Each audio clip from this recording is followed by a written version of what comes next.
शिव शक्ति के इस रोमांचक और भावनात्मक अध्याय की शुरुआत होती है स्वर्ग और कैलाश के बीच के तनावपूर्ण माहौल से, जहां देवसेना और कार्तिकेय के विवाह को लेकर गहरी उलझनें छाई हुई हैं।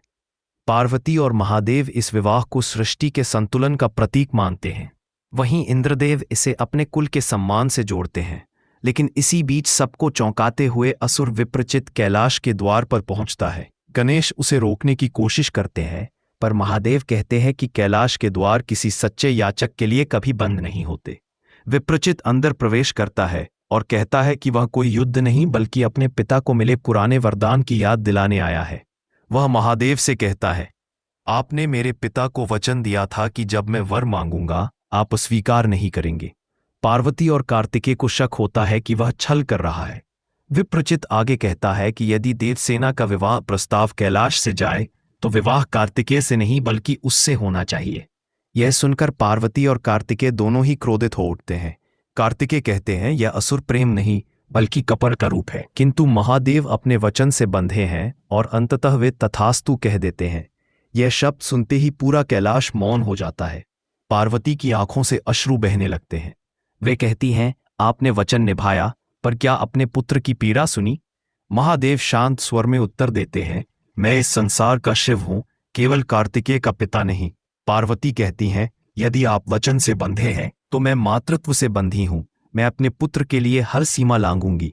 इस भावनात्मक संवाद के बाद कार्तिकेय क्रोधित होकर कैलाश से विस्थान करते हैं और देवसेना के समक्ष पहुंचते हैं। इंद्रदेव उनसे कहते हैं, सेनापति कार्तिकेय, प्रस्ताव आप स्वयं लेकर आए हैं। आपके माता पिता कहाँ हैं? शिव शक्ति जैसे देव स्वयं आते हैं, प्रतिनिधि नहीं भेजते। यह अपमान है। कार्तिकेय सम्मानपूर्वक उत्तर देते हैं, मैं देवसेनापति कार्तिकेय शिव का पुत्र और उनका प्रतिनिधि हूं। परंतु इंद्रदेव इसे अस्वीकार कर देते हैं और कहते हैं, मैं इस विवाह को स्वीकार नहीं करता। देवसेना अपने पिता से कहती है, जिसने आपके प्राणों की रक्षा की वही मेरे जीवन का साथी होना चाहिए। परंतु इंद्रदेव अपने अहंकार में कहते हैं कि देवकुल का सम्मान सर्वोपरि है। यह सुनकर कार्तिकेय मौन रहते हैं, पर भीतर से टूट जाते हैं। वे कैलाश लौटते हैं और महादेव से कहते हैं, क्या धर्म का अर्थ केवल वचन निभाना है? पिता शिव मौन रहते हैं। पार्वती उनसे कहती है, आप वचन निभा रहे हैं पर पुत्र को खो रहे हैं।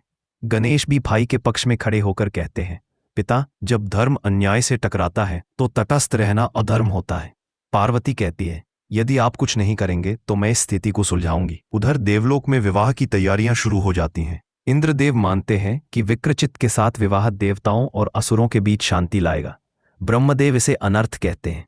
वे महादेव के पास जाकर कहते हैं, यदि यह विवाह हुआ तो स्वर्ग असुरों के अधीन हो जाएगा। महादेव शांत स्वर में कहते हैं, महाकाल के होते काल की चिंता मत करो। पार्वती देवलोक पहुंचती हैं और इंद्रदेव से कहती हैं, देवराज, क्या आपको यह उचित लगता है? इंद्रदेव अहंकार पूर्वक कहते हैं, आप मुझे विवश नहीं कर सकती देवी। पार्वती मुस्कुराकर कहती हैं, आप मुझे नहीं जानते, मैं केवल शक्ति नहीं, माता भी हूं। इस बीच विप्रचित विवाह की तैयारी करता है। देवसेना मौन है, उसके हृदय में केवल कार्तिकेय की छवि है। पार्वती देवसेना से एकांत में कहती हैं, सत्य को कभी डरकर नहीं, डटकर सामना करना चाहिए। तभी महादेव प्रकट होते हैं और कहते हैं, जिस वचन की बात हो रही है वह पहले ही पूर्ण हो चुका है। विप्रचित हतप्रभ रह जाता है। महादेव कहते हैं, मैंने कहा था कि विवाह का प्रस्ताव कैलाश से जाएगा, विवाह करवाने का वचन नहीं दिया था। यह सुनते ही स्वर्ग में बिजली सी गिरती है। विप्रचित क्रोधित होकर अपनी असुर शक्ति का प्रयोग करता है और कहता है, अब मैं इस विवाह को बलपूर्वक संपन्न कराऊंगा। तभी कार्तिकेय देवसेना की रक्षा के लिए प्रकट होते हैं। उनके स्वर में गर्जना है, मैं शिव पुत्र कार्तिकेय हूं, धर्म का रक्षक, असुरों का विनाशक। दोनों के बीच महायुद्ध छिड़ जाता है। देवसेना ब्रह्मास्त्र से रक्षा करती है। पार्वती उसे आशीर्वाद देती है। इंद्रदेव भी कार्तिकेय के साहस को देखकर नतमस्तक हो जाते हैं। महादेव अपने त्रिशूल से विप्रचित की मायावी शक्ति को भस्म कर देते हैं और कहते हैं, कपट का अंत सत्य से ही होता है।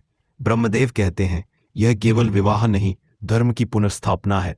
पार्वती मुस्कुराकर कहती हैं, अब मेरा पुत्र पूर्ण हुआ। इंद्रदेव आगे बढ़कर कहते हैं, मैंने अपने अहंकार में सत्य को नहीं देखा, आज देख लिया। देवसेना का विवाह कार्तिकेय से ही होगा। स्वर्ग में उत्सव का माहौल बन जाता है। देवसेना कार्तिकेय से कहती है, आपने न केवल मुझे बल्कि प्रेम को भी जीत लिया। कार्तिकेय उत्तर देते हैं, प्रेम वह शक्ति है जो धर्म को भी जीवित रखती है। विवाह संपन्न होता है। पार्वती के आंसू अब आनंद के हैं।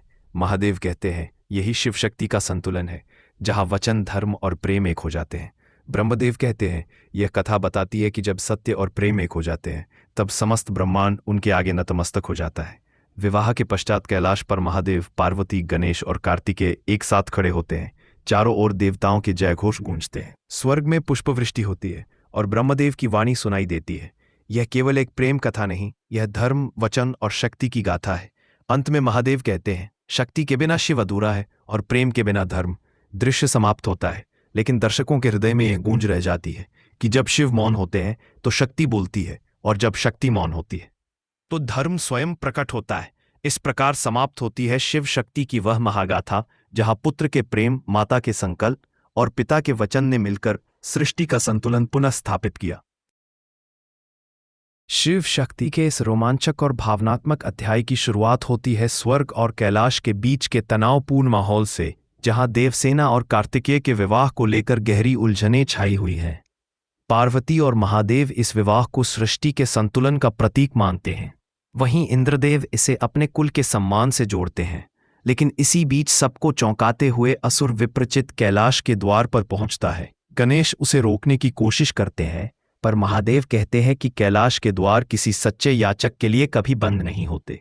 विप्रचित अंदर प्रवेश करता है और कहता है कि वह कोई युद्ध नहीं बल्कि अपने पिता को मिले पुराने वरदान की याद दिलाने आया है। वह महादेव से कहता है, आपने मेरे पिता को वचन दिया था कि जब मैं वर मांगूंगा आप स्वीकार नहीं करेंगे। पार्वती और कार्तिकेय को शक होता है कि वह छल कर रहा है। विप्रचित आगे कहता है कि यदि देवसेना का विवाह प्रस्ताव कैलाश से जाए तो विवाह कार्तिकेय से नहीं बल्कि उससे होना चाहिए। यह सुनकर पार्वती और कार्तिकेय दोनों ही क्रोधित हो उठते हैं।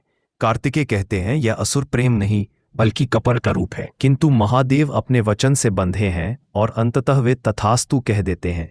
यह शब्द सुनते ही पूरा कैलाश मौन हो जाता है। पार्वती की आंखों से अश्रु बहने लगते हैं। वे कहती हैं, आपने वचन निभाया, पर क्या अपने पुत्र की पीड़ा सुनी?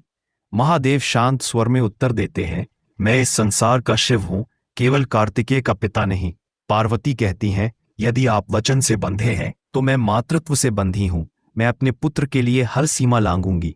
इस भावनात्मक संवाद के बाद कार्तिकेय क्रोधित होकर कैलाश से विस्थान करते हैं और देवसेना के समक्ष पहुंचते हैं। इंद्रदेव उनसे कहते हैं, सेनापति कार्तिकेय, प्रस्ताव आप स्वयं लेकर आए हैं। आपके माता पिता कहाँ हैं? शिव शक्ति जैसे देव स्वयं आते हैं, प्रतिनिधि नहीं भेजते। यह अपमान है। कार्तिकेय सम्मानपूर्वक उत्तर देते हैं, मैं देवसेनापति कार्तिकेय, शिव का पुत्र और उनका प्रतिनिधि हूं। परंतु इंद्रदेव